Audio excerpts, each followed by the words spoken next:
Diyos ng Digmaan Azura. Kabanata 186, ang totoong powerhouse.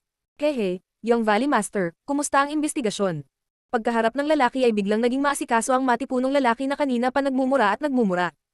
Mayroon lamang 2 martial gods na nagbabantay sa lugar. Naniniwala ako na ang Coiling Dragon Union ay walang anumang labis na kapangyarihan sa pakikipaglaban. Later on, basta magtulungan tayo para masira ang harang, makapasok tayo sa Coiling Dragon Union. Sa ngayon, ang pangunahing puwersa ng Coiling Dragon Union ay pinipigilan ng pangunahing puwersa ng ating Coiling Dragon Union. Hanggat aatake tayo sa kanilang punong tanggapan, tiyak na matatalo sila sa labanang ito. Sabi ni Fang Qingsu na may kampante na mukha nang marinig niya ang tanong ng matipunong lalaki. Kaya paano yung kalahati ng reward namin? Matapos marinig ang mga salita ni Fang Qingsu, sinabi ng matipunong lalaki na may nakatagong kahulugan. Huwag kang mag-alala. Hanggat matagumpay nating maalis ang Coiling Dragon Union, hindi ito problema kahit nataasan pa natin ang reward. Si Fang Qingsu ay time na nanumpa nang marinig niya ang mga salita ng matipunong lalaki. Haha, natural lang yan. Naniniwala kami sa kredibilidad ni Valley Master Fang. Matapos marinig ang pangako ni Fang Qingsu, sabay-sabay na sumigaw ang lahat. Para sa kanila, kung walang ganap na benepisyo, tiyak na hindi sila makakatulong sa isang paksayon sa labanan. Ang dahilan kung bakit handa silang tumulong sa Lightning Wind Valley ay natural dahil sa napakagandang reward na inaalok ng Lightning Wind Valley. Walang oras para matalo. Tara na, umalis na tayo. Matapos ayusin ang lahat, nag-utos si Fang Qingsu. Pagkatapos niyang magbigay ng utos, lahat ay naging ilang streaks ng liwanag at lumipad patungo sa headquarters ng Coiling Dragon Union. Ang punong tanggapan ng Coiling Dragon Union ay isang malaking lungsod. Ang mga pader ng lungsod ay ilang daang talampakan ang taas. Bukod dito, lahat sila ay gawa sa Thousand-Year Profound Stones. Higit pa rito, ang Thousand-Year Profound Stones ay pinalakas ng malakas na hadlang. Sa makatuwid, maliban kung ang isa ay isang War Monarch, kakailanganin ng kaunting pagsisikap upang masira ang mga pader ng punong tanggapan ng Coiling Dragon Union. Sa sandaling ito, mahigpit na sarado ang mga pintuan ng lungsod. Sa ibabaw ng 100 talampakang pader, mayroon lamang 2 martial gods. Panay ang tingin nila sa ibaba. Ang nakakabinging dagandong na nagmula sa punong tanggapan ay naging dahilan para medyo kinabahan ang 2 miyembro ng Coiling Dragon Union. Ang isa sa kanila ay humawak pa ng isang talisman ng komunikasyon sa kanyang kamay upang harapin ang anumang biglaang insidente. Gayunpaman, sa sandaling iyon, kahit siya ay hindi alam kung may mga eksperto na darating upang tulungan siya kung durugan niya ang communication talisman dahil masyadong mabangis ang pag-atake ng Wind Thunder Valley sa pagkakataong ito. Hindi nila alam kung anong paraan ang kanilang ginamit para magimbitan ng napakaraming hindi kaakibat na eksperto para tulungan sila. Kaya, halos lahat ng mga eksperto ng Coiling Dragon Union ay lumabas na. Kung hindi silang dalawa lang ang iiwan nila bilang bantay. Ang tanging magagawa na lang nila ngayon ay magdasal na sana walang maglunsad ng sorpresang pag-atake sa backgate. Pero kahit ganoon, hindi maiwasan ang dalawa na mapatingin sa masungit na daanan na nagdudugtong sa bundok sa likuran nila. Buzz, buzz, buzz, buzz. Gayunpaman, sa sandaling ito, maraming malalakas na pag-atake ang biglang bumaril mula sa dulo ng maliit na landas, na sumasakop sa langit at lupa habang sila ay bumaril patungo sa kanilang dalawa. Ang biglaang pagliko ng mga pangyayari ay naging dahilan ng pagkagulat nilang dalawa.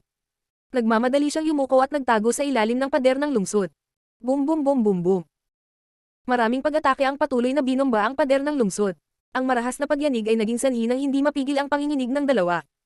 Sa pagkakataong iyon, dinurog na ng isa sa mga miyembro ang communication talisman sa kanyang kamay. Gayunpaman, hindi niya alam kung kailan darating ang mga reinforcements. Boom boom boom boom boom. Ang malalakas na tunog ng pambobomba ay patuloy na umaalingaw sa pader ng lungsod at sa talangkahan ng lungsod. Para bang isang bagyong pumuno sa kalangitan ng marahas na humahampas sa pader ng lungsod. Gayunpaman, hindi mahalaga kung ito ay ang tunog ng pambobomba o ang lakas ng mga pag-atake, sila ay libo-libong beses na mas mabangis kaysa sa mga patak ng ulan. Ano ang dapat nating gawin? Sinasalakay nila ang talangkahan ng lungsod. Maging ang spirit formation ay hindi makakayanan ang ganoong kalakas na pag-atake sa madaling panahon. Sa sandaling iyon, sa wakas ay hindi napigilan ng isang miyembro ang takot sa kanyang puso at tanong ng isa pang lalaki.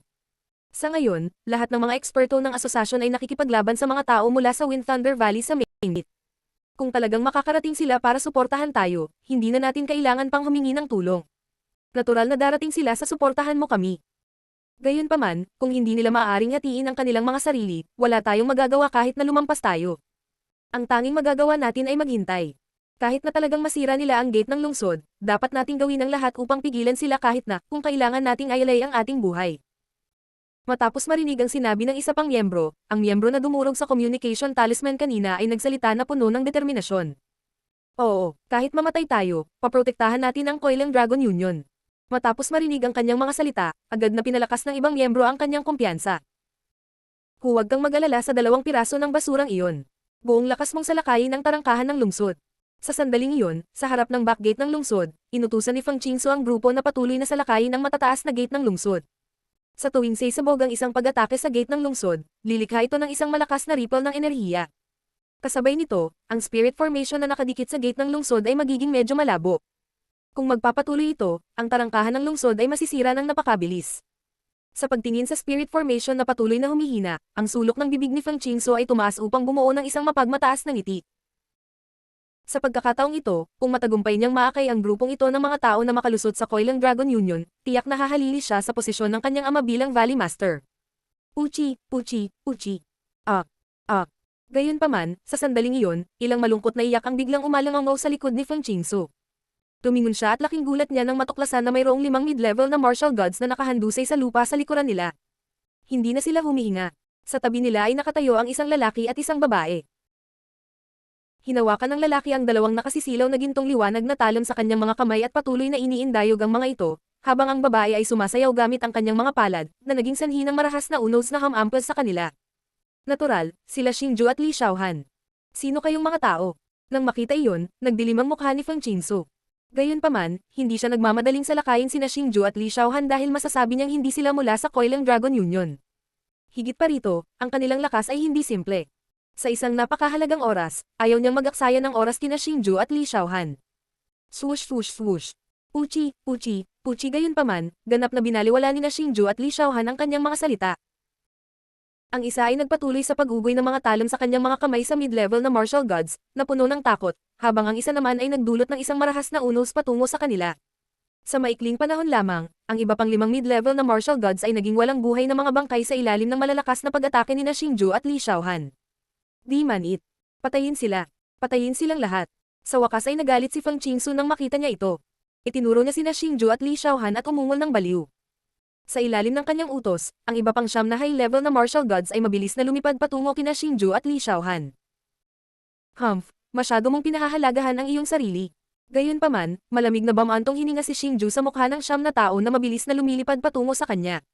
Ang kanyang figure ay lumundag at naging isang sinag ng liwanag na bumaril sa kanila. Swoosh, swoosh, swoosh, swoosh. Napakabilis ni Xingju. Siya ay tulad ng isang bagzo ng hangin habang siya shuttle sa pamamagitan ng karamihan ng tao. Walang makasilip sa kanya. Ang tanging nakikita lang ay ang mabilis na kumikislap na gintong liwanag. Sa isang iglap, kabuoang 9 na high-level na martial gods ang pinigilan ni Xingju lamang. Sino siya? Nang makita ni Feng Qingsu ang eksenang nasa harapan niya, si Xingju ay malinaw na isa lamang mataas na antas ng martial god, ngunit talagang nagawa niyang sugpuin ang 9 na eksperto sa parehong antas. Ito ang unang pagkakataon na nakakita siya ng ganoong nakakatakot na kapangyarihan. Labi ng buhawi. Ngunit sa sandaling ito, isang malambing na sigaw ang biglang umalangaw mula sa hindi kalayuan. Nang tumingin siya, nakita niya ang isang buhawi na may taas na ilang dosenang talampakan, na may dalang marahas na enerhiya habang ito ay humahampas sa kanya mula sa lahat ng direksyon. Ang labis na ikinagulat ni Feng Qingsu ay ang bilis ng buhawi, talagang napakabilis nito. Di man it. Feng Qingsu nang makita niya ito. Pagkatapos, ibinuka niya ang kanyang mga braso at isang nasasalat na enerhiyang katawan ang kumalat mula sa kanyang mga palad. Sa huli, ito ay namuo sa isang nasasalat na hadlang na nagkulong sa kanya sa loob. Rumble, rumble. Dumating ang mga buhawi sa isang kisap mata. Nagsimulang umalangaw sa tabi ng mga tainga ni Feng Qingsu ang isang nanginginig na tunog ng dagandong. Sa sandaling ito, ang tanging nakikita niya ay ang matinding unos na ganap na pumaligid sa kanya at ang patuloy na nanginginig na defensive barrier. Sino? Sino sila? Napakalakas, masyadong makapangyarihan. Ang biglaang paghinto ng pag-atake sa pader ng lungsod ay nagdulot ng lakas ng loob ng 2 miyembro ng Coiling Dragon Union. Tumayo sila at pinagmasdan ang sitwasyon sa ibaba. Noon lang nila napagtanto na may 10 bangkay ang nakahandusay sa ilalim ng lungsod. Sa kasalukuyan, ang 10 high-level na martial gods ay pinipigilan ng 2 high-level na martial gods. Sa dami ng tao, masasabi nilang dalawa na sina Xingju at Li Xiaohan ang kanilang mga reinforcement. Gayunpaman, hindi nila nakilala ang dalawa. Gayunpaman, sila ay ligaw sa kagalakan sa sandaling ito. Ang ganoong malalakas na reinforcement ang pinakakailangan ng kanilang Coiling Dragon Union. Tingnan mo, ang lakas ng lalaking iyon, bigla siyang nawala. Sa sandaling ito, biglang itinuro ng isang miyembro sa pader ng lungsod ang labanan ni Xingju at sinabing hindi makapaniwala. Iyon ay dahil si Xingju ay agad na nawala sa kanyang tingin. Hindi lang siya, ang 9 na high-level na martial gods ay natigilan din. Gayunpaman, sa sandaling ito, naramdaman nila na may mali. Rising Dragon Blade, Blade Slash. Sa sandaling ito, isang biglang dagandong ang dumating mula sa siyam na tao. Pagkatapos, isang nakasisilaw na liwanag ang sumilay mula sa siyam na tao. Kasunod nito, ang liwanag ay naging siyam na gininto ang talon ng liwanag na bumaril patungo sa siyam na tao sa isang nakakatakot na bilis. Swoosh swoosh swoosh swoosh swoosh swoosh. Habang kumikislap ang siyam na light blades, siyam na bahid ng dugo ang nag-spray out. Pagkatapos, ang siyam na mataas na antas ng martial gods ay bumagsak sa lupa. Tanging isang binata na may itim na damit na may hawak na isang pares ng gintong talon ang nananatiling nakatayo sa lugar kung saan nanggaling ang mga light blades. Si Xingju iyon. My God, siya lang ang pumatay ng siyam na eksperto sa parehong antas. Sa pagtingin kay Xingju, na pumatay sa kanilang lahat sa isang galaw, ang dalawang tao sa pader ng lungsod ay nagulat. Sa sandaling ito, sa wakas ay naunawaan na nila kung ano ang tunay na dalubhasa. Anong talent noon? Ang mga tunay na eksperto ay hindi nagtataglay ng napakaraming kalamangan sa mga tuntunin ng antas ng paglilinang. Sa halip, nagawa nilang madaling kitilin ang buhay ng iba noong sila ay nasa parehong antas ng paglilinang. Iyon ay kung ano ang isang tunay na dalubhasa. Maliwanag, nagawa iyon ni Xingju. Diyos ng Digmaan Azura. Kabanata 187, Fengley Valley, Valley Lord. Tikas na hindi alam ni Xingju ang mga bulalas ng dalawang tao sa tore ng lungsod.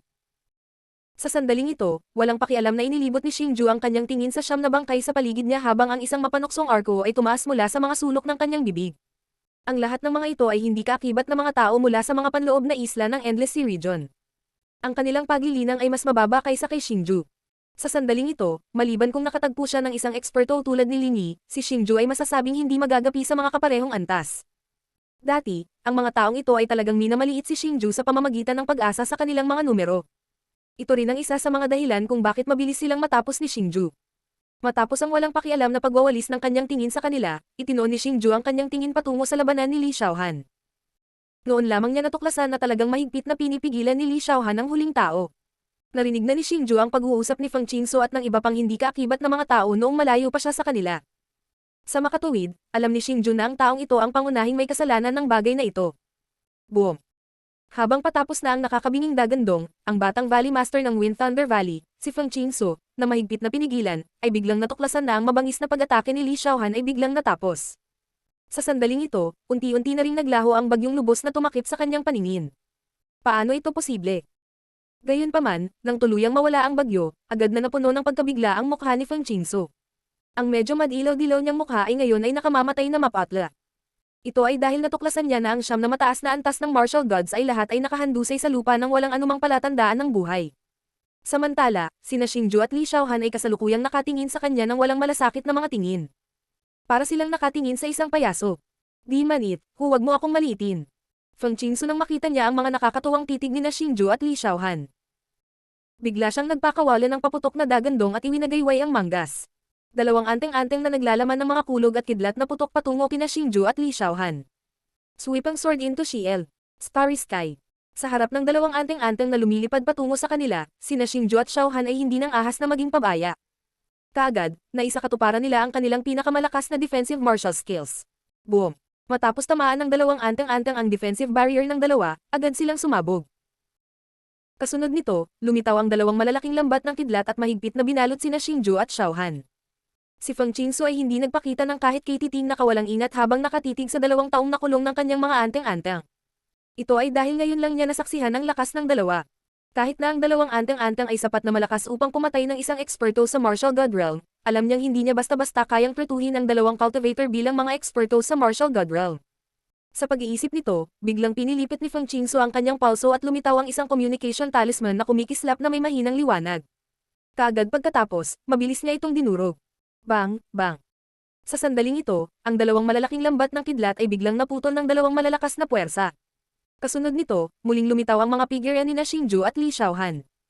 Nang makita niya ang kasalukuyang anyo ni Feng Qingsu, bahagyang kumunat ang noo ni Xingju. Sa sandaling ito, hindi lamang si Feng Qingsu ay hindi nagpakita ng kahit kititing na takot nang makita niyang tumatakas silang dalawa, ang ngiti sa kanyang mukha ay tila nanunuya sa kanya. Hindi maganda. Xiaohan, mabilis na buhayin ang iyong spiritual armor. Sa sandaling ito, biglang nagbago ang ekspresyon ni Xingju. Kaagad pagkatapos, nagmamadali siyang sumigaw kay Li Xiaohan. Kasabay nito, bigla niyang na-activate ang spiritual force sa kanyang katawan at ipinatawag ang spiritual armor. Sa sandaling ito, naramdaman ni Xingju ang napakalakas na aura na mabilis na dumadaloy patungo sa kanila. Ang makapangyarihang aura na ito ay pagmamayari ng hindi bababa sa isang eksperto sa working. Ano yan? Nang makita ni Fang Qingsu ang dark black energy body at ang maputlang berdeng energy body na biglang lumitaw sa katawan ng dalawa. Iyon ay dahil ang energy body ay masyadong maganda. Ang malaking energy body ay parang suit of armor, mahigpit na nagbubuklod sa mga damit ng dalawa. Higit pa rito, ang mga pattern sa kanila ay napakarilag. Kahit na maraming walang kapantay na sandata ay hindi maihahambing sa kagandahan ng baluti na nabuo ng mga katawan ng enerhiya. Mamamatay ang mga mananakit sa anak ko. Nang i-condense nila Xingju at Li Xiaohan ang spiritual armor, isang dagandong na dagandong ang biglang umalangaw sa kalangitan. Kasabay nito, isang bitak ang napunit sa kalawakan. Kasunod nito, lumitaw sa langit ang isang itim na buhok na matandang nakasuot ng asul na damit. Ang matanda ay may isang pares ng makapal na kilay sa itaas ng kanyang tatsulok na mga mata. Binigyan niya ng matinding pressure. Siya ang ama ni Fang Qingsu, ang Valley Master ng Wind Lightning Valley. Matapos lumitaw ang matanda, humawak siya sa hangin patungo kina Xingju at Li Xiaohan nang walang sabi-sabi. Isang invisible spatial pressure ang mabilis na pumipiga mula sa mga katawan nina Xingju at Li Xiaohan. Gayunpaman, sa proteksyon ng spiritual armor, hindi sila pinaghihigpitan ng spatial bind. Mamatay. Matapos maramdaman na nagtagumpay ang kanyang spatial binding, biglang bumaril ang mga palad ng matanda. Dalawang dark red gaseous substance ang bumaril kay Xingju at Li Xiaohan. Gayunpaman, malamig na bamantong hininga lamang si Xingju sa harap ng malakas na pag-atake. Naging bugzo ng hangin ang kanyang katawan at talagang naiwasan niya ang pag-atake. Boom! Ang dalawang makapangyarihang dark red gases ay binomba ang lupa at agad na lumikha ng dalawang dark red na parang bagyo na enerhiya ripples na mabilis na bumalot sa lugar. Matapos iwasan ang pag-atake, hindi tumigil sa paggalaw si Xingju. Sa halip, sumugod siya patungo kay Fang Qingsu sa napakabilis na bilis. Alam ni Xingju na wala silang pagkakataong manalo laban sa isang eksperto sa Battle King. Gayunpaman, sinabi ng matanda na mamamatay ang mga nananakit sa aking anak, na nangangahulugang si Fang Qingsu ay anak ng matanda. Sa makatuwid, naramdaman ni Xingju na hanggat madakip niya si Fang Qingsu, hindi maglalakas loob ang Battle King expert na gumawa ng anuman sa kanya. Bata, nililigawan mo si kamatayan. Ang Valley Lord of the Wind Lightning Valley ay nagulat na si Xingju at ang kanyang anak ay maaaring makawala mula sa kanyang spatial shackles at makaiwas sa kanyang atake. Ngayong talagang gusto ni Xingju na kumilos laban sa kanyang anak, nagalit ang Valley Lord. Nag-flash ang kanyang silhouette habang naghahanda siyang patayin si Xingju. Old Demon Fang, saan ka pupunta? Ngunit sa sandaling ito, biglang lumitaw ang isang figure sa likod ng master ng lambak ng Wind Lightning Valley. Hindi nagtagal, isang palad na naglalaman ng malakas na enerhiya ang walang awa na hamampal sa likod ng master ng lambak ng Wind Lightning Valley. Di man it, ang biglaang pagliko ng mga pangyayari ay naging dahilan ng pagbabago ng ekspresyon ng matanda. Dali-dali niyang inikat ang katawan at ibinaba ang kanang braso. Inilahad din niya ang kanyang palad at marahas na hinampas ang atake ng eksperto. Bang! Nang magbanggaan ang dalawang palad, napatras silang dalawa ng malupit na puwersa. Ama, iligtas mo ako. Sa sandaling ito, isang malungkot na sigaw ang biglang umalangaw mula sa ibaba. Paglingon upang tingnan, si Fang Qingsu ay kasalukuyang tinatapakan ng punishment executioner gamit ang isang paa. Ang malalaking subo ng dugo ay patuloy na umaagos mula sa kanyang bibig habang siya ay sumisigaw sa tuktok ng kanyang mga baga. Pupulbyusan ka ng matandang ito sa 10,000 piraso. Lalong nagalit ang Valley Master nang makita niya ito. Tumalon pasulong ang kanyang katawan at muling bumaril kay Xingju. Xingju. Sa sandaling ito, napansin din ng lalaking umatake sa master ng lambak si Xingju at ang dalawa pang nasa ibaba. Agad siyang napasigaw sa gulat. Ang taong ito ay ang presidente ng Coilang Dragon Union, si Uncle Pan. Old Demon Fang, nandito na ang kalaban mo. Alam na ni Uncle Pan ang nangyayari. Bakit biglang magpapakawala ng napakalakas na alindog si Old Demon Fang sa kanya at tumakas dito? Ang kanyang anak pala ay sinusupil ni Xingju at ng iba pa. Di man it, ang pag-atake ni Uncle Pan ay napakabilis at marahas, na naging dahilan upang ang master ng lambak ay walang paraan para makatakas. Uncle Pan, nakarating ka na ba talaga sa middle stage working? Nagningning ang mga mata ni Xingju habang nakatingin kay Uncle Pan, na nakakulong sa labanan sa Valley Master ng Thunderstorm Valley. Natuklasan niya na ang aura ni Uncle Pan ay ilang beses na mas malakas kaysa dati. Tiyak na umabant na siya. Valley Master of the Wind and Thunder Valley, kung hindi ka titigil ngayon, kukunin ko ang buhay aso ng anak mo. Sa sandaling ito, kinuyam ni Xingju ang kanyang kamay at lumitaw ang gininto ang Rising Dragon Blade. Kaagad pagkatapos, walang awa itong tinadtad sa kaliwang braso ni Fang Qingsu. Nang dumaan ang gininto ang liwanag, isang daloy ng dugo ang tumalsik mula sa siko ni Fang Qingsu. Maya-maya pa ay nagsimula na siyang umiyak sa sakit. Di man it, ang matandang ito ay tiyak na magpapakamatay sa iyo sa isang kakilakilabot na kamatayan. Nabaliw ang Valley Master ng Wind and Thunder Valley nang makita niya ito.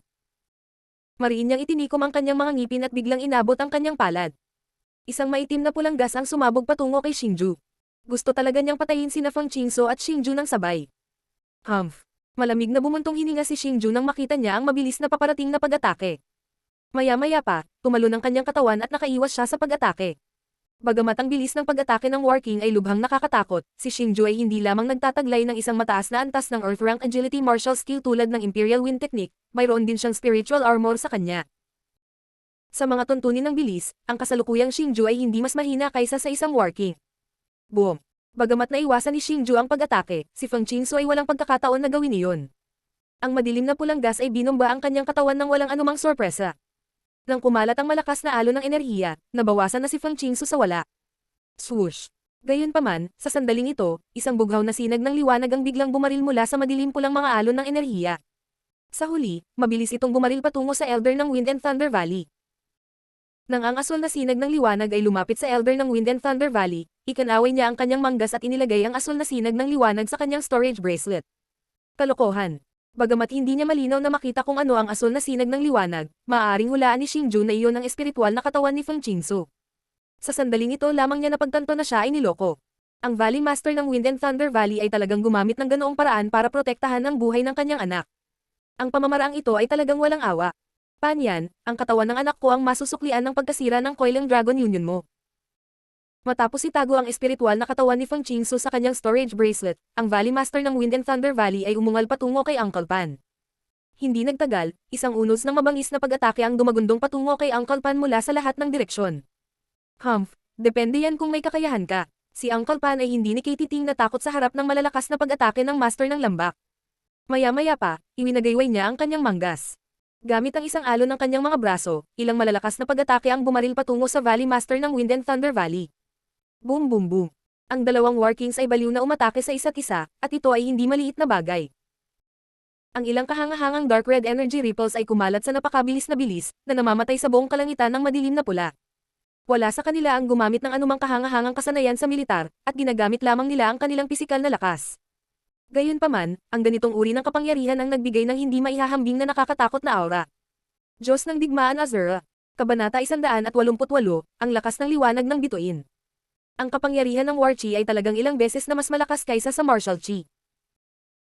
Sabi ni Xingju na may pananabik na tono habang nakatingin sa madilim na pulang gas na pumuno sa kalangitan. Sa kontinente ng Chanwo, kailangan ng mga ordinaryong tao na sumipsip ng Martial Chi upang linangin. Gayunpaman, may isa pang uri ng gas na mas mahalaga sa kontinenteng ito, at iyon ay ang War Chi. Ang Martial Chi ay gininto ang kulay, habang ang War Chi ay madilim na pula ang kulay. Hindi na kailangang sabihin, ang War Chi ay mas malakas kaysa sa Martial Chi. Gayunpaman, ang War Chi ay maaari lamang mahawakan ng War Kings.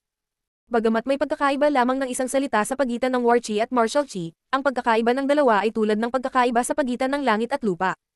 Sa madaling salita, ang War Chi ang simbolo ng isang makapangyarihang eksperto sa kontinenteng ito. Ang War Chi at Martial Chi ay ang linya ng paghahati sa pagitan ng mga tunay na eksperto. Kuya Xingju, si Uncle Pan mo ba yan? Sa sandaling ito, lumapit si Li Xiaohan kay Xingju at dahan-dahang nagtanong. Ang katotohanan na si Uncle Pan ay nagawang tawagin ng pangalan ni Xingju ay nangangahulugan na silang dalawa ay magkakilala. Higit pa rito, ngayon lang din nabanggit ng Valley Master ang pangalan ni Uncle Pan. Kasabay ng pag-aalala sa mga mata ni Xingju, sa kanyang katalinuhan, nahulaan ni Li Xiaohan ang pagkakakilanlan ni Uncle Pan. Tama ka, nang marinig ang tanong ni Li Xiaohan, tumanggo si Xingju bilang pagsang-ayon.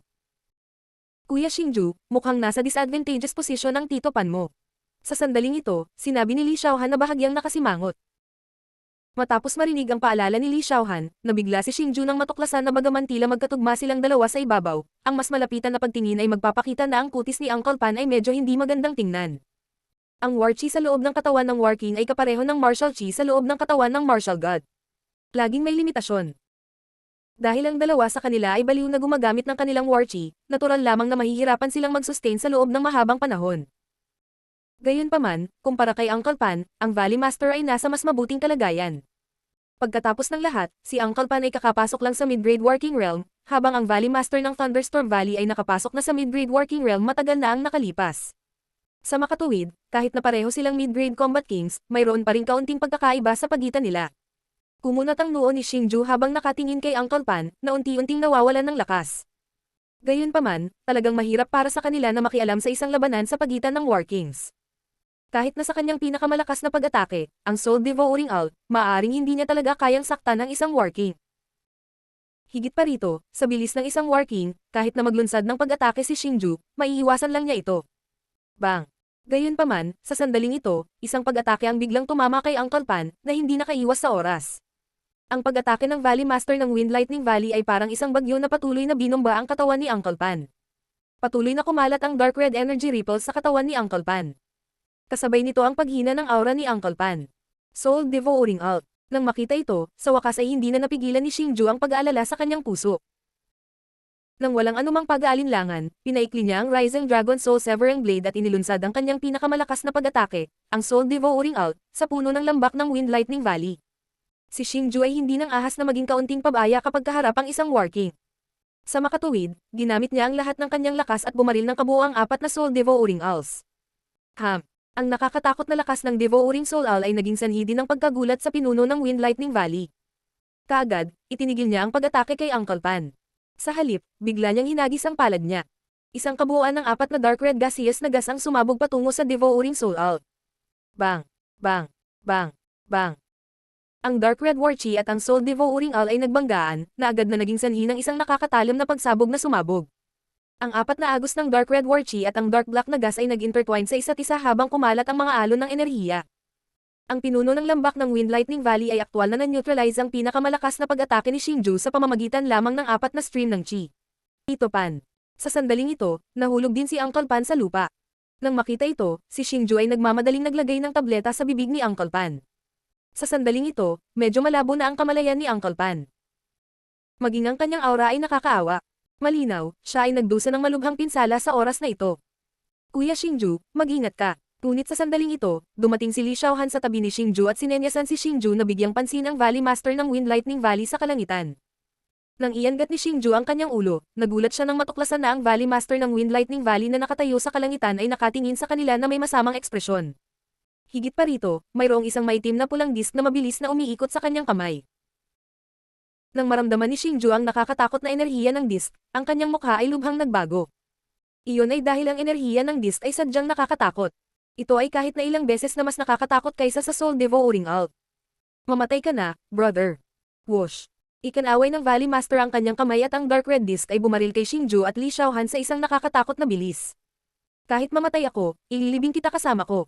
Hindi umiwas si Xingju. Sa halip, ikinuyom niya ang kanyang kanang kamay sa isang kamao at bigla itong iniunat. Kaagad, ang Silver Starlight Ring sa kanyang hintuturo ay kumikislap na may nakasisilaw na pilak na ningning. Pagkatapos, naging hindi mabilang na mga ilaw ng bituin na putok patungo sa Valley Master ng Wind Lightning Valley. Swish! Swish! Swish! Ilang libong sinag ng starlight ang bumaril. Para silang maliwanag na ilog ng mga bituin na damaloy. Bukod dito, ang kanilang bilis ay higit sa 10 beses na mas mabilis kaysa sa Dark Red Light Plate mula sa pinuno ng Wind Lightning Valley. Nilunok nila ang light plate sa isang iglap. Gayunpaman, ang disk na naglalaman ng nakakatakot na enerhiya ay hindi nagpakita ng anumang kapangyarihan sa ilog ng mga bituin. Para itong nilamon. Paano ito posible? Sa pagtingin sa malawak na liwanag ng bituin na dumadaloy sa ibabaw, ang Valley Master ng Wind Lightning Valley ay nagkaroon ng matinding pagbabago sa kanyang ekspresyon.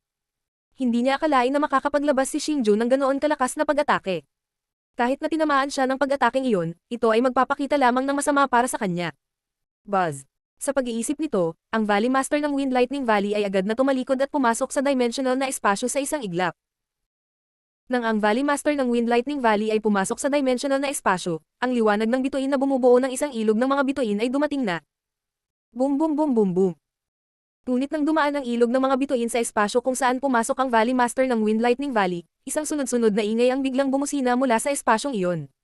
Kasabay nito, ang nakasisilaw na pilak na liwanag ay patuloy na kumikislap sa espasyong iyon.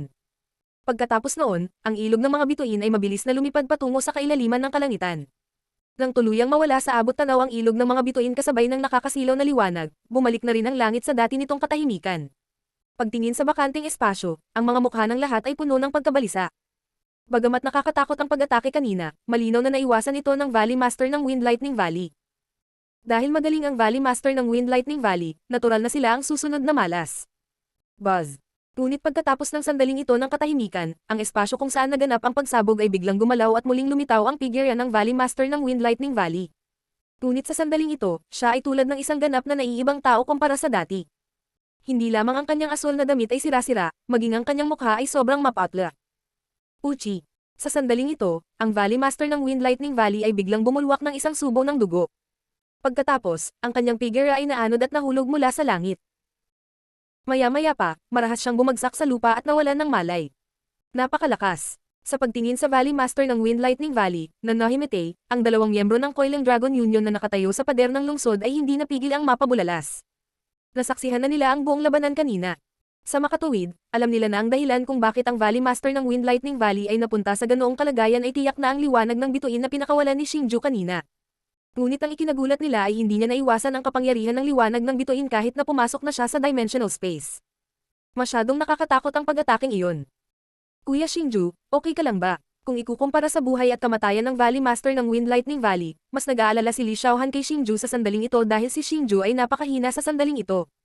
Maayos ang katawan ni Xingju, ngunit ang nagpapanik kay Li Xiaohan ay ang kaluluwa ni Xingju ay napakahina sa sandaling ito.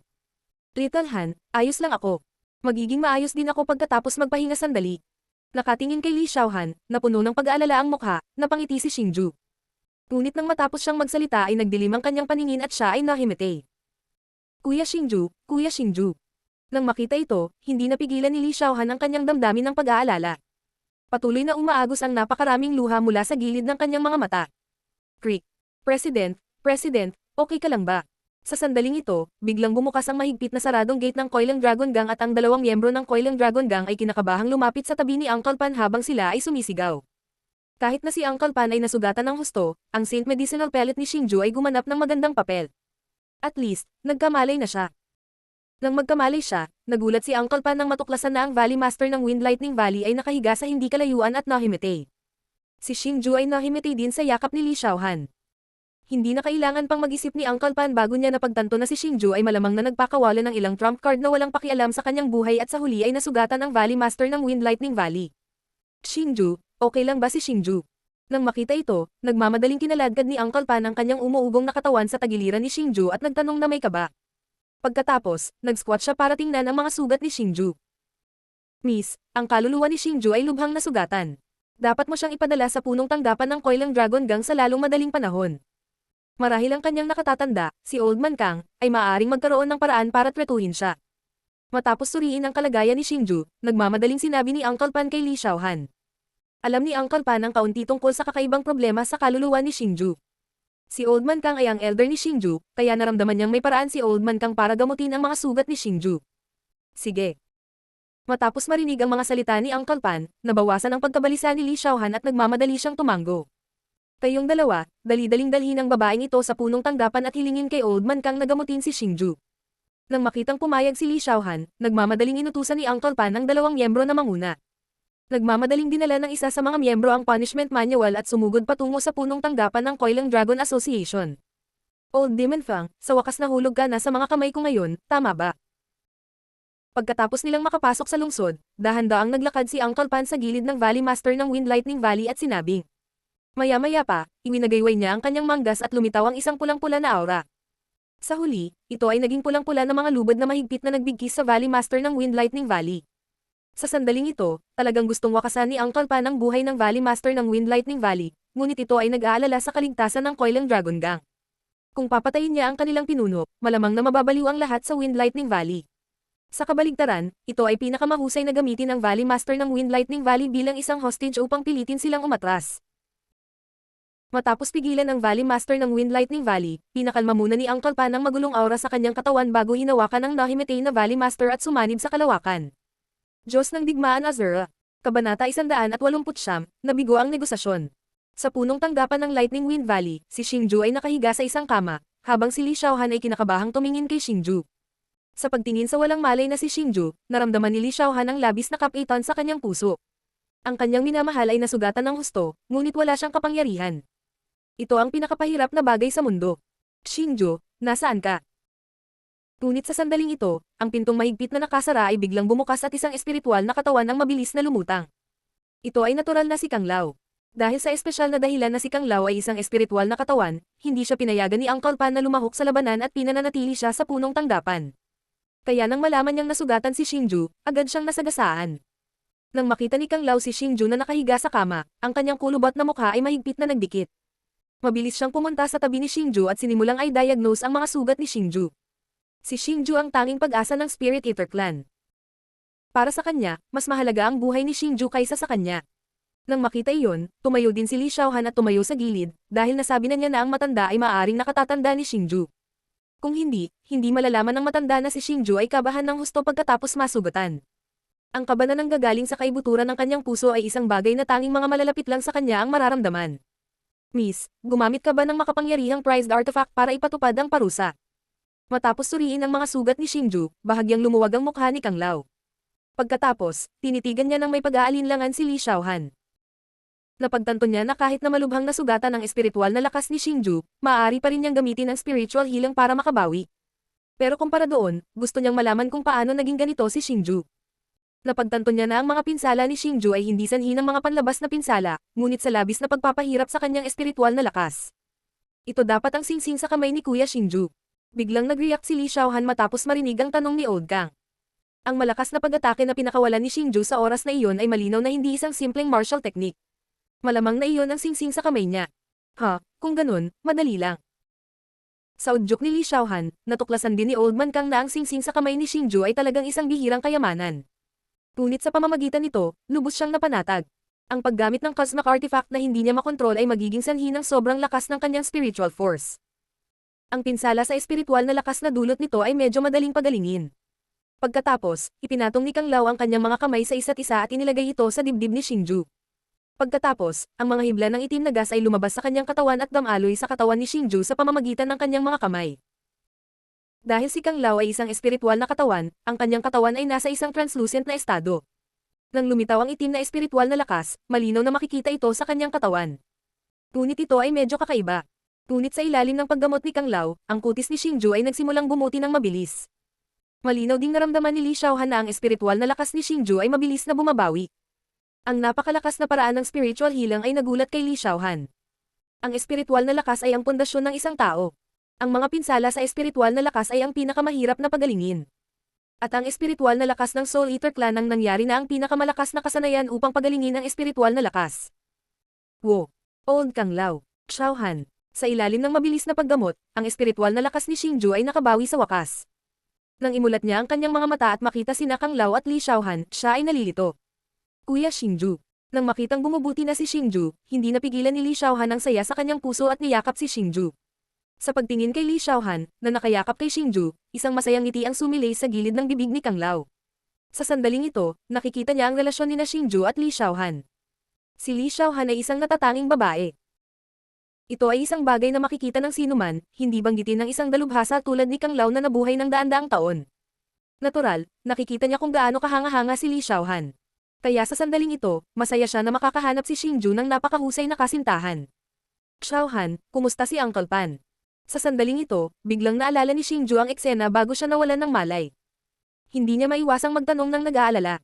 Iyang Master Xingju, kinuha ng presidente ang Master ng Wind and Thunder Valley bilang isang hostage para pilitin ang mga tao sa Wind and Thunder Valley na umatras. Nang marinig ang tanong ni Xingju, ang miyembro ng Coiling Dragon Association na pumasok kasama si Kang Lao ay nagmamadaling sumagot. Sa sandaling ito, alam na niya ang pagkakakilanlan ni Xingju. Lalo na pagkatapos niyang makita si Xingju na lumaban sa Master ng Wind and Thunder Valley nang walang anumang pagsasaalang-alang sa kanyang buhay, siya ay gumagalang kay Xingju. Oh, so siya ang Master ng Wind and Thunder Valley. Nang marinig ang mga salita ng miyembrong iyon, natuwa si Xingju. Dahil ang Master ng Wind at Thunder Valley bilang isang hostage, ang Wind at Thunder Valley ay walang pagpipilian kundi ang umatras. No wonder sobrang tahimik sa labas ng mga sandaling ito. Ang mga dagandong ng labanan ay nawala. Nahuli na pala ang amo nila. Boom boom boom. Gayunpaman, sa sandaling ito, ang pavilion ay biglang nanginag. Pagkatapos, umalangaw na naman ang nakakabinging dagandong sa labas. Anong nangyayari? Nabigo ba ang negosasyon? Nang umalangaw ang mga dagandong, nagulat ang lahat ng naruroon. Biglang tumalon si Xingju mula sa kama at tumakbo patungo sa main entrance.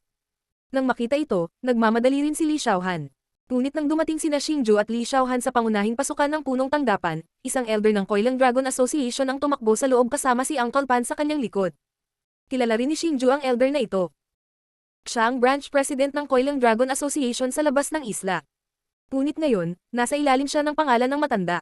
Elder, anong nangyayari? Nang makita ito, agad na pinigilan ni Xingju ang matanda at naglagay ng tableta sa bibig ni Uncle Pan. Munting kaibigan na si Xingju, orihinal na gustong gamitin ng presidente ang master ng Wind and Thunder Valley bilang hostage para pilitin ang Wind and Thunder Valley na umatras. Ngunit sino ang mag-aakala na ang Grand Elder ng Wind at Thunder Valley ay talagang huwag pansinin ang buhay ng master at direktang salakayin ng Pangulo. Nasugatan na ang Pangulo at masyadong mabangis ang kanyang pag-atake. Kaya't kahit nakaiwas ang Pangulo sa pag-atake, siya ay nasugatan pa rin ng husto. Tungkol naman sa pinuno ng Wind Lightning Valley, ang kanyang kaluluwa ay ikinalat nito. Nagmamadaling paliwanag ng elder na iyon. Matapos marinig ang tanong ni Xingju, puno rin ng gulat ang mukha niya. Little Han, manatili ka dito at hintayin mo ako. Lalabas ako at titingnan. Nang marinig ang mga salita ng matanda, agad na tumayo si Xingju at bubuksan na sana ang gate ng lungsod at maglalakad palabas. Kuya Xingju, sasama ako sa iyo. Nang makita ito, mabilis ding tumayo si Li Xiaohan at hinabol si Xingju. Little Han, pwede mo ba akong pakinggan kahit minsan? Nang makitang hinahabol siya ni Li Xiaohan, biglang huminto si Xingju at tumalikod para sabihin kay Li Xiaohan. Magtiwala ka sa akin. Kahit anong mangyari, babalik akong buhay para makita ka. Pero kung may mangyari sa iyo, hindi ako mabubuhay kailanman. Puno ng bakas ng pagmamakaawa ang kanyang mga mata. Nang marinig ang mga salita ni Xingju, tumahimik si Li Xiaohan.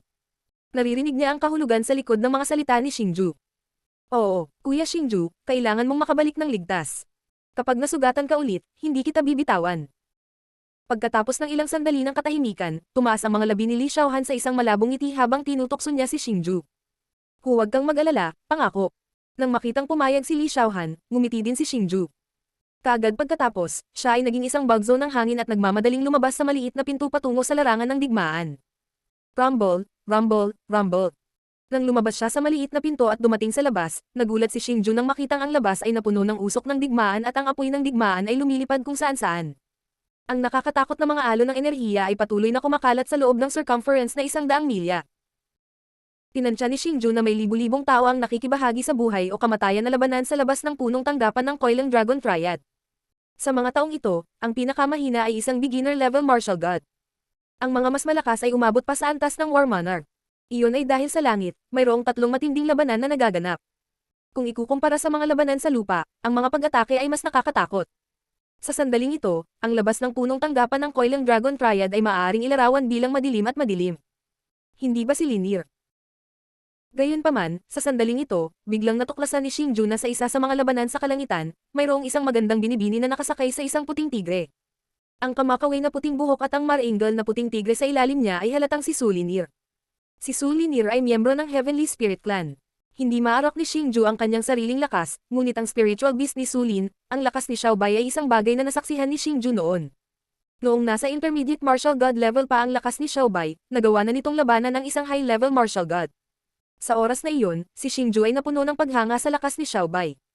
Hindi niya inaasahan na sa loob lamang ng isang taon, makakalaban na sina Su Linier at Xiaobai laban sa mga War Monarchs. Dahil sa nakakatakot na bilis ng paglaki na ito, naiinggit si Xingju. Gayunpaman, ang hindi alam ni Xingju ay ang bilis ng paglaki ng mga miyembro ng Spirit Clan ay ganap na nakadepende sa kakayahan ng kanilang guardian spiritual beasts.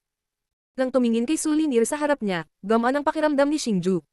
Ito ay dahil si Su Linier ay kasalukuyang nakikipaglaban sa Battle Monarch, siya pa rin ang namunguna. Tungkol naman sa dalawa pang laban, walang kakilala si Xingju sa kanila, kaya hindi siya nag-abala na bigyang pansin ang mga ito. Gayunpaman, ang nakapagtataka kay Xingju ay hindi niya nakita ang labanan sa pagitan ng dalawang Battle Emperors. Bukod sa Supreme Elder, si Xingju ay hindi pa nakakita ng Battle Emperor dati. Bukod dito, nang lumaban ng Supreme Elder laban sa mga miyembro ng pamilya Nangang, hindi niya ginamit ang kanyang buong lakas. Sa makatuwid, sa sandaling ito, gustong makita ni Xingju kung gaano kitakat ang pag-atake ng Battle Emperor. Xiao Chen. Habang lumilipad ang mga mata ni Xingju sa larangan ng digmaan, isang magandang figure ang biglang lumitaw sa linya ng paningin ni Xingju. Si Xiao Chen iyon. Sa sandaling ito, nakikipaglaban si Xiao Chen sa isang beginner-level martial god. Gayunpaman, marahil dahil sa masyadong matagal ang labanan, tila nahihirapan si Xiao Chen. Nang makita ito, tumalon si Xingju at sumugod patungo kay Xiao Chen. Ang taong lumalaban kay Xiao Chen ay isang payat, matangkad, at mukhang hamak na nasa katanghaliang gulang na lalaki. Iba ang damit ng lalaki sa mga tao sa Wind Thunder Valley. Malinaw, siya ay isang hindi kaakibat na tao. Ang lalaking ito ay mayroon ding lakas ng beginner-level martial god. Sa sandaling ito, marahas niyang inaatake si Xiao Chen. Bang! Isa na namang malakas na banggaan iyon. Habang kumakalat ang malupit na enerhiya, napaatras si Xiao Chen. Di man it, nakatingin sa mukhang abang lalaki na dahan-daang lumalapit sa kanya na may masamang ngiti, ang mukha ni Xiao Chen ay napuno ng ayaw. Kung hindi lang sa matagal na panahon ang labanan, hindi sana siya napigilan ng ganitong klaseng basura. Haha, little girl, hindi ka na makakapit di ba? Kung ayaw mong mamatay, maging asawa ka at ililigtas ko ang iyong buhay. Nang makitang unti-unting nawawala ng lakas si Xiao Chen, sinabi ng mukhang kaawa-awa na lalaki na may kasamang ngiti. Kung gusto mo siyang pakasalan, depende kung kaya mong panatilihin ang asong buhay mo. Gayunpaman, nang papagalitan na sana ni Xiao Chen ang lalaki, isang malinaw na boses ang biglang umalangaw sa likod ni Xiao Chen. Paglingon, nang makita ni Xiao Chen ang taong nagsalita, isang pambihirang napakarilag na ngiti ang lumitaw sa kanyang kaakit-akit na mukha. Diyos ng digmaan Azura. Kabanata 170, Lola Meng. Guro. Nang dahan-daang lumapit ang lalaki, hindi napigilan ni Xiao Chen ang kanyang pananabik at napasigaw siya sa matamis na boses. Ang lalaki ay natural na si Xingju. Bata, nililigawan mo ba si kamatayan? Gayunpaman, nang makita niya si Xingju na dahan-dahang naglalakad papunta sa gilid ni Xiao Chen, nagbago ang mukha ng bulgar na lalaki. Siya ay orihinal na interesado kay Xiao Chen, ngunit nang makita niya kung gaano kalapit si Xiao Chen kay Xingju at tinawag pa rin siyang master, kaya niyang tiisin ito. Bukod dito, itinago ni Xingju ang kanyang aura, kaya hindi niya alam na si Xingju ay talagang isang mid-level na martial god. Bukod dito, nang makita niya ang maselang itsura ni Xingju, alam niyang hindi pa matanda si Xingju. Hindi niya akalain na si Xingju ay katapat niya. Ayos ka lang ba, Xiao Chen? Gayunpaman, ganap na hindi pinansin ni Xingju ang tanong ng lalaki. Direkta siyang naglakad papunta sa gilid ni Xiao Chen at inabot ang isang tableta kay Xiao Chen. Pililigawan mo si kamatayan. Ang mapanghamak na aksyon ni Xingju ay naging sanhi ng galit ng lalaki. Kinuyam niya ang kanyang kamay at biglang ibinato kay Xingju. Isang malaking energy fist ang sumabog kay Xingju. Tiningnan ni Xingju ang pag-atake ng lalaking iyon. Gamit ang isang casual na alon ng kanyang manggas, natunaw niya ang walang katulad na napakalakas na kamao ng enerhiya. Kasunod nito, iniabot niya ang palad niya pasulong. Ang lumalamon na kaluluwa pam, na sinamahan ng maraming nagniningning na mga tatak ng palad, ay parang anteng-anteng na nagtatak sa buhay habang ito ay bumaril patungo sa lalaking iyon. Paano ito posible? Nang makita kung paano madaling iwaksi ni Xingju ang kanyang pag-atake at naglunsad pa ng napakalakas na pag-atake laban kay Xingju, nagbago ang mukha ng lalaki. Sa sandaling ito lamang niya napagtanto kung gaano kalakas si Xingju. Gayunpaman, wala siyang anumang mga hakbang sa pagtatanggol. Bang! Ang palad na lumalamon sa kaluluwa ay marahas na hamampal sa dibdib ng lalaki. Ang malakas na enerhiya ay agad na nabasag ang mga buto at litid ng lalaki. Sa sandaling iyon, maging ang kanyang espiritual na pinagmulan ay nabasag na ng art ng parusa. Siya ay naging isang walang buhay na bangkay. Tuluyan na siyang nawalan ng buhay. Master, bakit ka nandito? Sa sandaling ito, sa wakas ay hindi napigilan ni Xiao Chen ang pananabik sa kanyang puso at tinanong si Xingju. Kung hindi dumating si Xingju ng mas maaga, baka napatay na talaga siya ng pervert na lalaki. Mga miyembro ng Coiling Dragon Union, sumuko ka agad. Kung hindi, magsisimula ako ng patayan ngayon. Biglang umalangaw sa kalangitan ng isang paputok na sigaw na parang kulog. Ang tinig na ito ay parang kidlat na walang tigil na umalangaw sa pandinig ng lahat. Ang ilan sa mga mahihinang tao ay agad ding nagluwa ng isang subo ng dugo at nawalan ng malay. Nang umalangaw ang boses na ito, hindi alintana kung ang mga miyembro ng Coiling Dragon Gang o ang mga tao mula sa Wind Lightning Valley, lahat sila ay tumigil sa kanilang pag-atake sa sandaling ito. Maraming nakatulala na tingin ang itinapon patungo sa langit kung saan nanggaling ang paputok na sigaw. Buzz. Sa sandaling ito, umalangaw sa kalangitan ang tunog ng puwang na unit. Pagkatapos, isang matandang babae na may gininto ang damit ang lumitaw sa espasyo sa ilalim ng nagtatakang mga tingin ng lahat. Ang puting pilak na buhok ng matandang babae ay nakapulupot sa likod ng kanyang ulo. Kahit na ang kanyang mukha ay halos puno ng mga kulubot, ang katangi-tanging balangkas ng kanyang mukha ay sumasalamin pa rin sa kanyang kagandahan noong siya ay bata pa. Sa sandaling ito, ang matalim na tingin ng matandang babae ay dumaan sa mga tao sa ibaba. Ang nangingibabaw na aura at walang katulad na pagpigil ay nagpabatid sa lahat na ang matandang babaeng ito ay talagang isang war emperor. Ang pinakanakakagulat ay nasa sandaling ito, talagang may dala siyang tao sa kanyang kaliwang kamay. Nagkalat ang buhok ng lalaki at imposibleng makita ng malinaw ang mukha nito. Ngunit nang makita ng mga eksperto ng Coiling Dragon Union ang taong iyon, nagbago ang kanilang mga ekspresyon. Masama ito.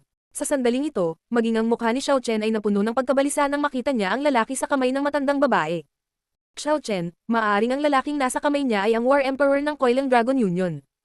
Sa pagtingin sa ekspresyon ng lahat, nahulaan din ni Xingju ang ilang bagay, ngunit hindi pa rin niya maiwasang kumpirmahin ito. Oo, Master.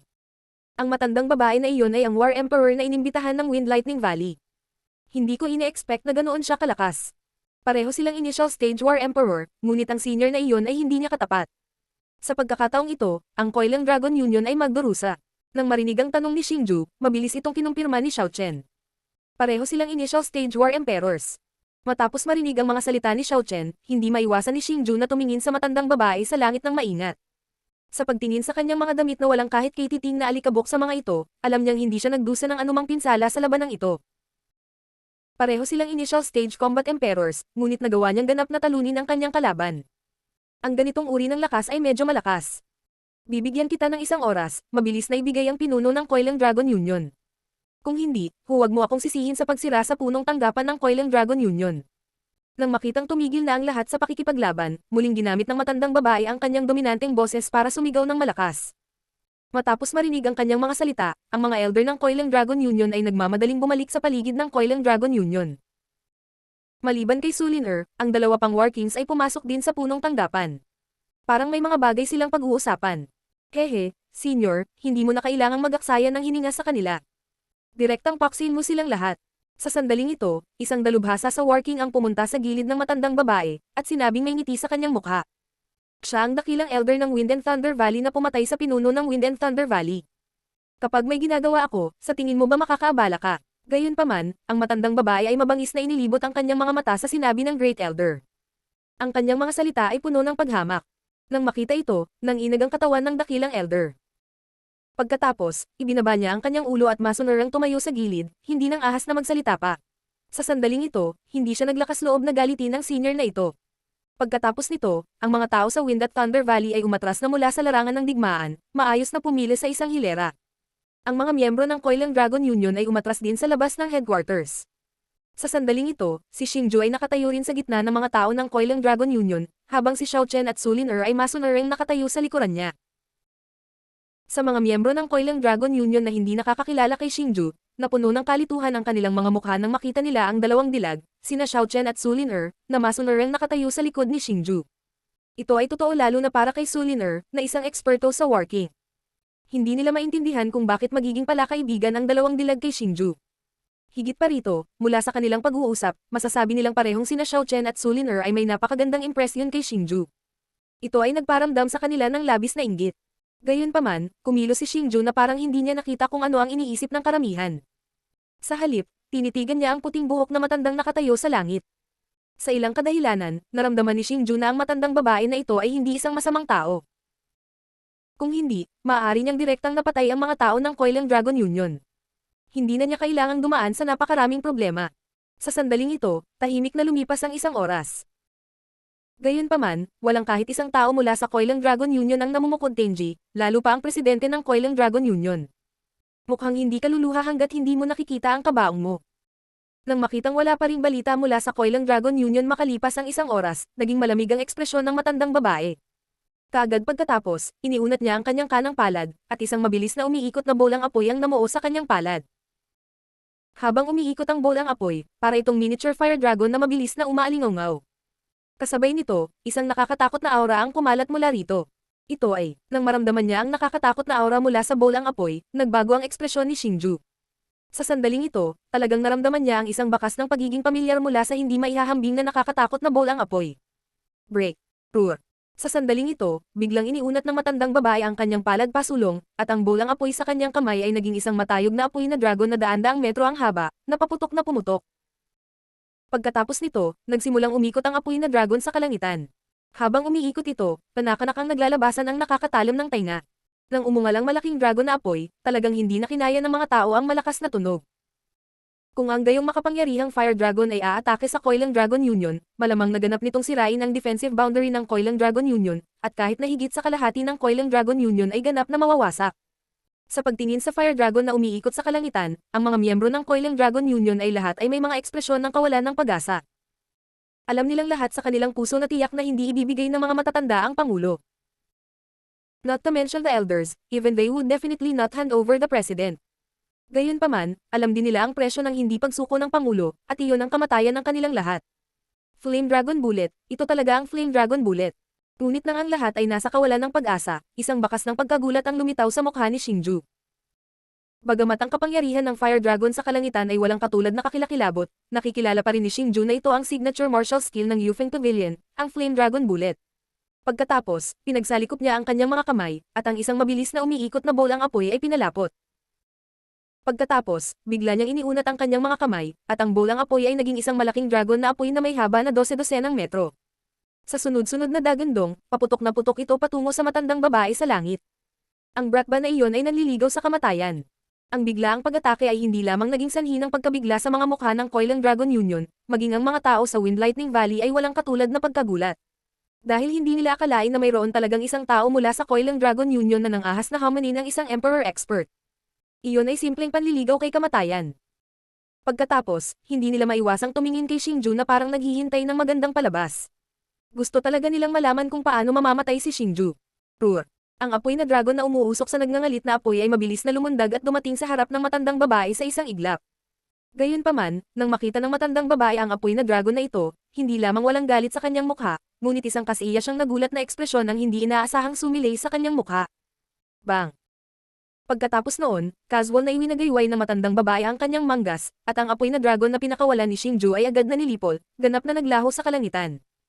Nang mawala ang atake ni Xingju, matalim ang tingin ng matandang babae kay Xingju.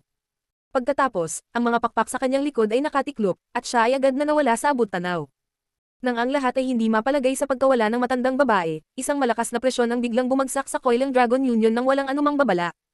Kasabay nito, lumitaw din ang figure ng matandang babae sa harap ni Xingju na parang multo. Ito. Sa ilalim ng napakalakas na pressure, hindi banggitin ng mga martial gods, kahit na ang mga battle kings ay nakaramdam ng panginginig ng kanilang mga katawan, hindi makagalaw ng malaya.